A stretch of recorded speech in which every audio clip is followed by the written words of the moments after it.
Ben, je pense que c'est tellement difficile de vivre. Personne ne s'attendait à ce que la femme qui a passé sa vie à guider les autres vers l'amour déclenche un choc national. Pourtant, lorsque Karine Lemarchand prononce soudain « Oui, je vais me marier », tout bascule. Pourquoi cette révélation aujourd'hui, après des décennies de silence et de peur d'aimer? Quel secret enfoui vient d'exploser et bouleverser son destin? Restez, car ce que vous allez entendre dépasse tout ce que l'on croyait connaître d'elle.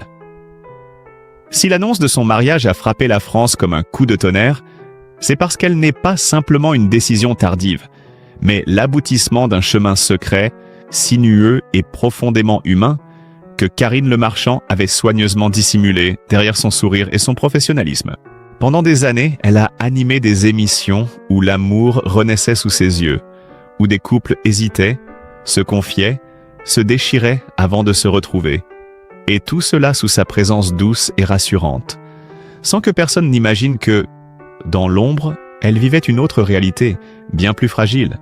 La vérité, c'est que Karine a longtemps porté une solitude choisie, presque stratégique, une manière de se protéger après avoir trop souvent vu ses propres certitudes s'effondrer.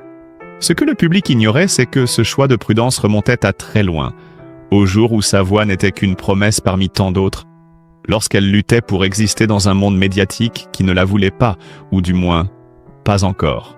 Car avant de devenir la confidente de millions de téléspectateurs, elle a connu l'humiliation silencieuse des castings refusés, la brutalité froide du non répété sans explication, les couloirs impersonnels où on lui rappelait qu'elle était trop différente pour rentrer dans les standards de l'époque. Chaque refus creusait en elle une méfiance nouvelle, non seulement envers le milieu, mais envers l'idée même de se laisser porter par quelqu'un, de dépendre d'un regard, d'un soutien, d'une présence. Elle avait appris à compter sur elle-même presque à l'excès, comme si chaque geste d'autonomie construisait une forteresse autour de son cœur. Pourtant, ce que personne ne voyait, c'est que cette force apparente avait un prix, une fatigue émotionnelle jamais avouée, une retenue qui lui collait à la peau même dans les moments les plus intimes. Lorsqu'elle arrivait sur les tournages, accueillait les agriculteurs, souriait, écoutait, comprenait, elle devenait un refuge pour eux. Mais qui, à son tour, devenait son propre refuge. Le soir, en rentrant chez elle, la maison silencieuse lui posait une question qu'elle repoussait depuis des années. « Et toi, quand te donneras-tu enfin la permission d'aimer ?» Cette question la poursuivait dans les couloirs des studios, dans les trains après les tournages, dans les longues nuits où elle repassait mentalement les histoires des autres, comme pour éviter de regarder la sienne. Les saisons passaient, son succès grandissait, mais son cœur restait fermé par prudence plus que par conviction. Une peur ancienne, née dans l'enfance, la retenait toujours.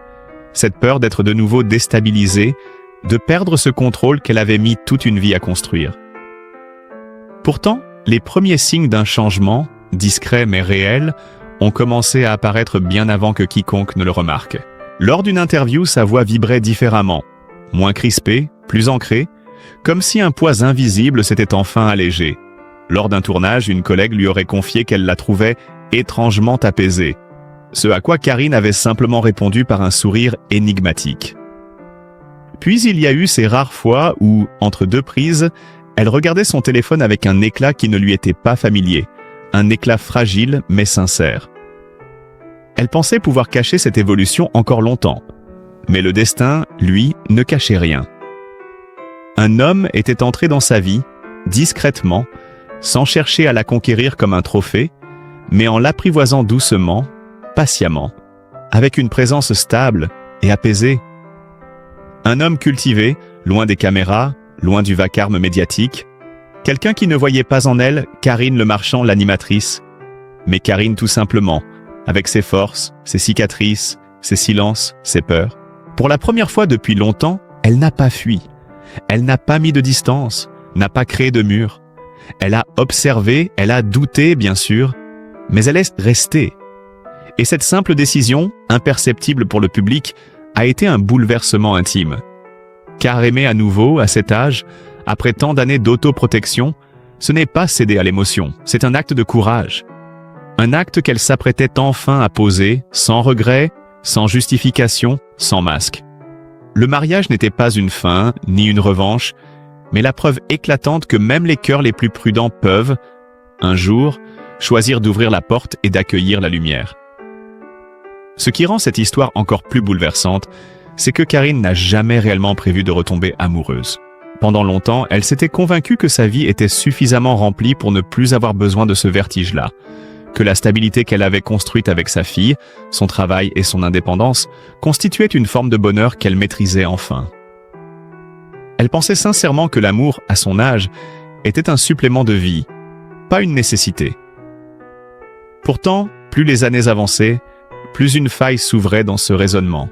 Une faille discrète mais persistante, qui se manifestait dans ces instants où elle observait les couples qu'elle accompagnait dans « l'amour est dans le pré », sans pouvoir s'empêcher de se demander comment il était possible de continuer à croire, encore et encore, malgré les échecs, malgré les déceptions. Elle les voyait trembler, s'ouvrir, se dévoiler, et parfois un regard, un geste, une hésitation réveillait en elle quelque chose qu'elle avait longtemps cherché à étouffer. Et si, malgré tout, elle aussi méritait cette vulnérabilité partagée? Ce questionnement, elle l'a longtemps repoussé, l'enfouissant derrière son rôle, derrière sa maîtrise, derrière ce sourire professionnel que tout le monde croyait connaître. Mais il revenait, tenace, chaque fois qu'elle était seule dans sa cuisine le soir, ou lorsqu'elle refermait la porte de son appartement après une journée entière passée à écouter les confessions d'autres personnes. La solitude, à force d'être apprivoisée, finit par devenir une compagne exigeante, et Karine, sans s'en rendre compte, avait commencé à lui désobéir. Elle se surprenait à rêver non pas d'un grand amour, mais d'une présence calme, d'un regard qui ne demanderait rien, d'une respiration qui se mélangerait à la sienne. C'est dans cet espace fragile qu'il est apparu, lui, presque comme une réponse silencieuse à toutes les questions qu'elle n'osait plus poser. Leur rencontre n'a pas été un coup de foudre, ni une scène dramatique comme dans les films, mais une évidence progressive, une sorte de lente reconnaissance de deux âmes qui se sont croisées sans chercher à se posséder. Au début, Karine restait prudente, testant la solidité du lien, vérifiant en secret si son propre cœur n'était pas en train de lui jouer un tour. Mais plus ils se parlaient, plus les barrières qu'elle croyait infranchissables se fissuraient. Il n'avait pas besoin de l'impressionner. Elle n'avait pas besoin de se protéger. Tout se faisait sans effort, sans lutte, sans crainte de se perdre. Cette simplicité-là, elle ne l'avait jamais vraiment connue auparavant, et c'est précisément cela qui l'a déstabilisée le plus.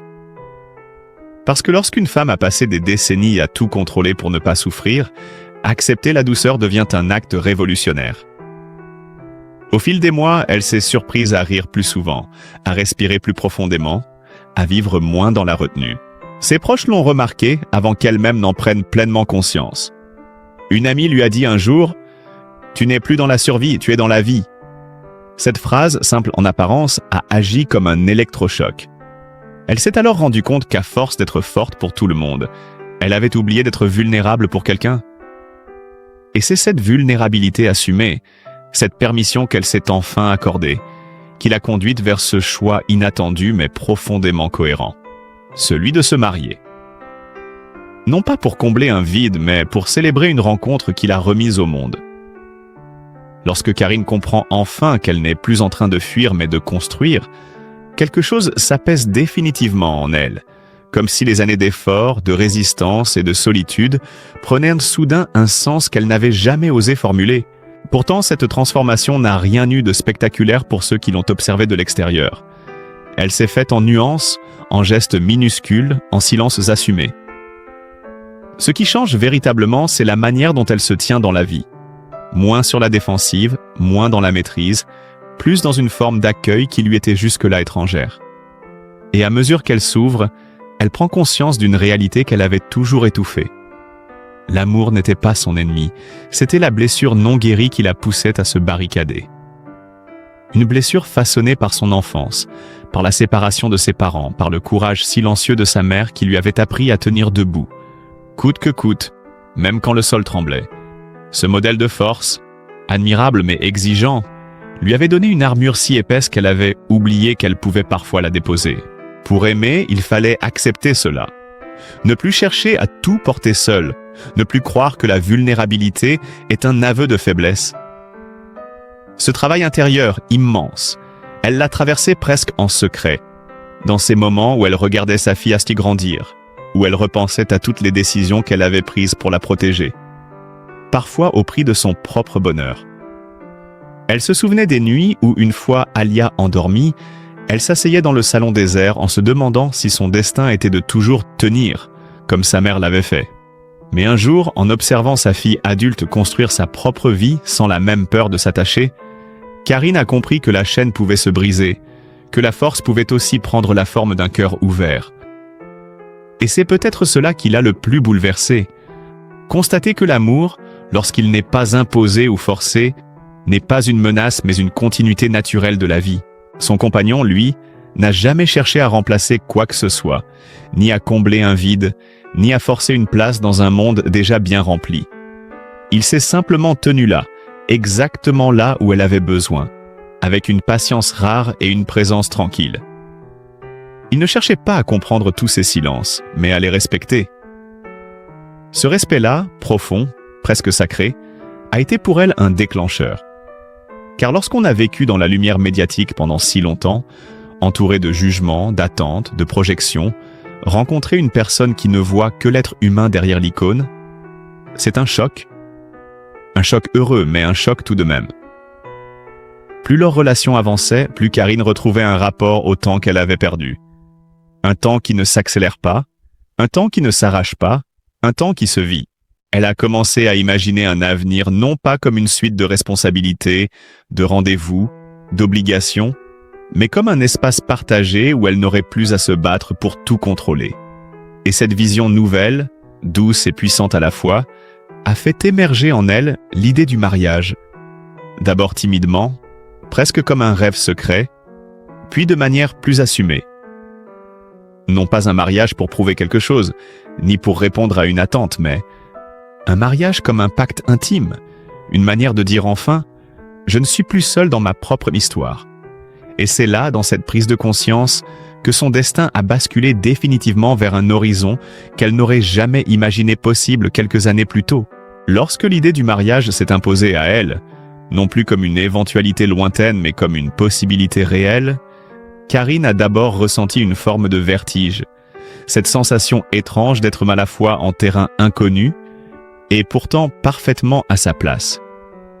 Pendant des années, elle avait observé les histoires des autres se construire sous ses yeux, parfois avec maladresse, parfois avec grâce, mais toujours avec ce courage brut qui consiste à se jeter dans l'inconnu. À présent, c'était à son tour de franchir cette frontière. Et ce qui l'a frappée, c'est que la peur qu'elle croyait insurmontable n'était plus là, ou plutôt elle existait encore, mais ne la paralysait plus. Ce n'était plus une barrière, seulement un rappel de son passé, un témoin silencieux de la femme qu'elle avait été. Elle a commencé à en parler à quelques proches avec cette pudeur qui la caractérise, mais aussi avec une joie discrète que personne n'avait vue chez elle depuis longtemps. Certains ont été surpris, d'autres profondément émus, mais tous ont perçu dans ses yeux une lumière nouvelle, une lumière douce et assurée, qui disait sans un mot que ce choix n'était ni impulsif ni irréfléchi, mais le fruit d'une maturation lente et sincère. Pourtant, même dans ce moment de bonheur, Karine est restée fidèle à elle-même.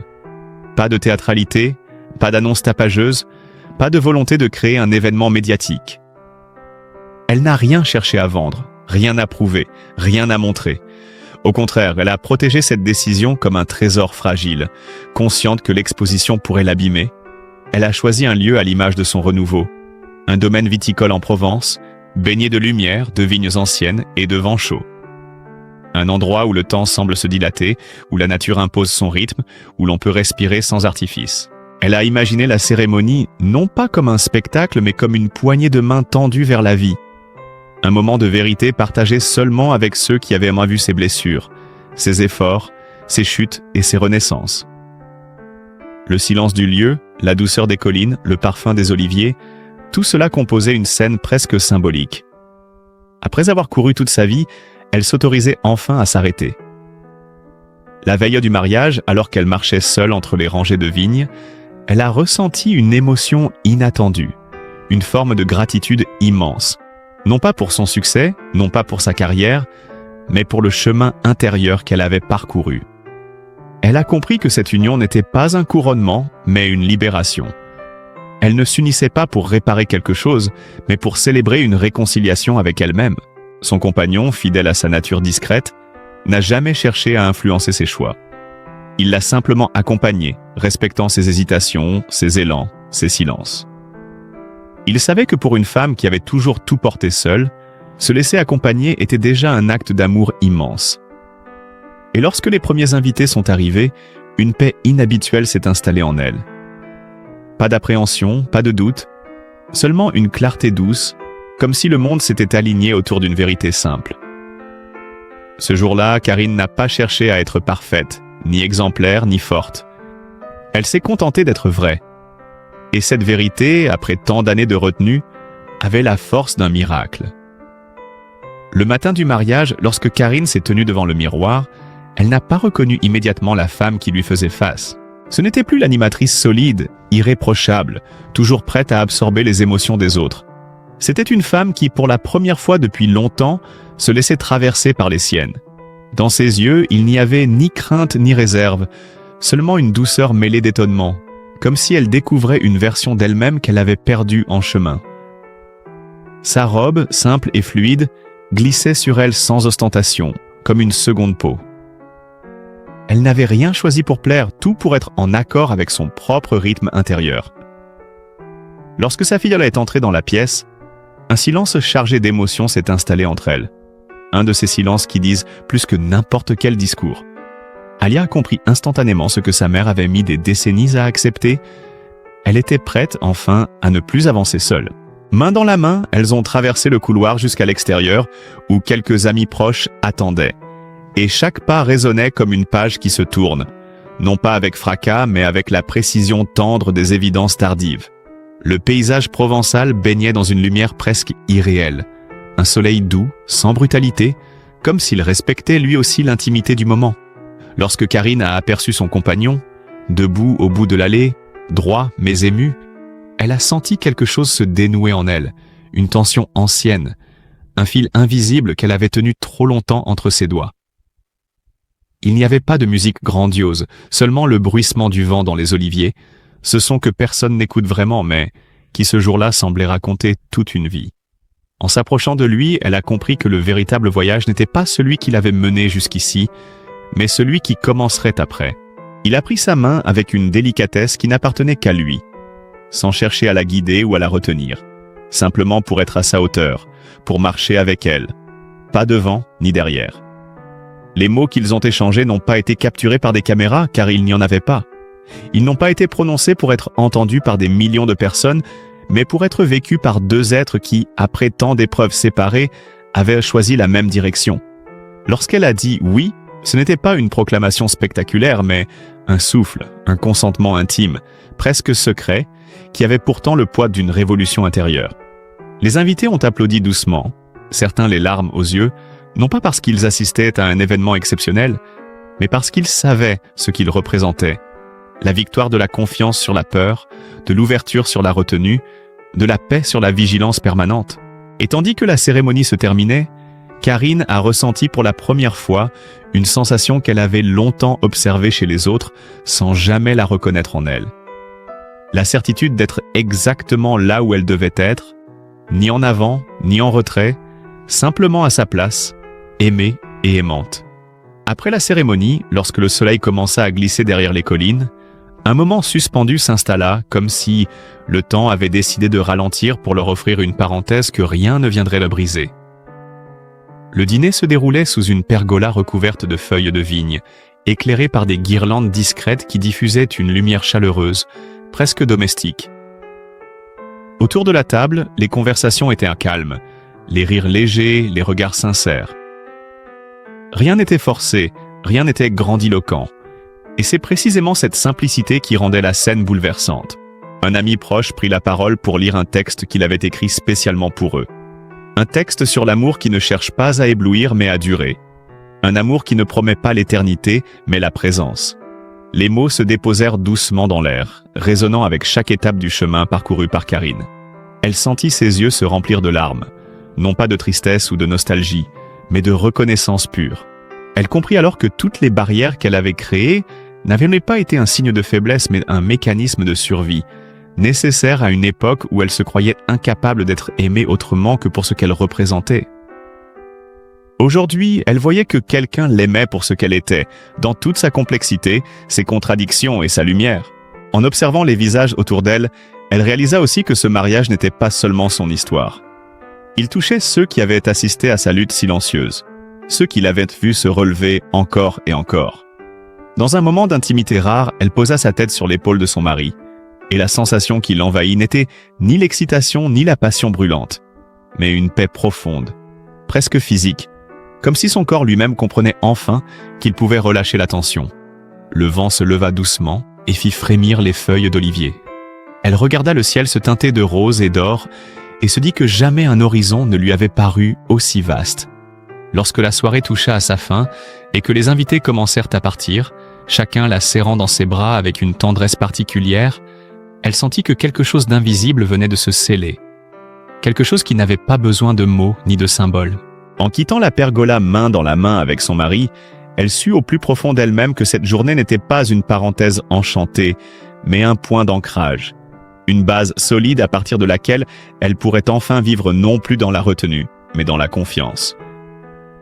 Et pour la première fois, en traversant la cour du domaine enveloppée dans la tiédeur de la nuit provençale, elle se surprit à murmurer, presque pour elle seule, « J'ai attendu longtemps, mais je suis arrivée. » Cette nuit-là, alors que tous les invités étaient enfin repartis et que le domaine retrouvait son calme, Karine resta un long moment dehors, comme incapable de rentrer, savourant chaque seconde de ce silence nouveau qui n'avait plus rien de pesant.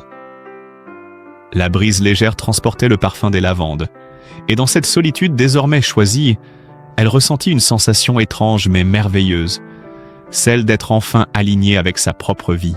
Elle repensa à son parcours, à toutes les versions d'elle-même qu'elle avait dû abandonner pour survivre, à celles qu'elle avait dû inventer pour se protéger, et à celles qu'elle avait enfin retrouvées grâce à cette rencontre.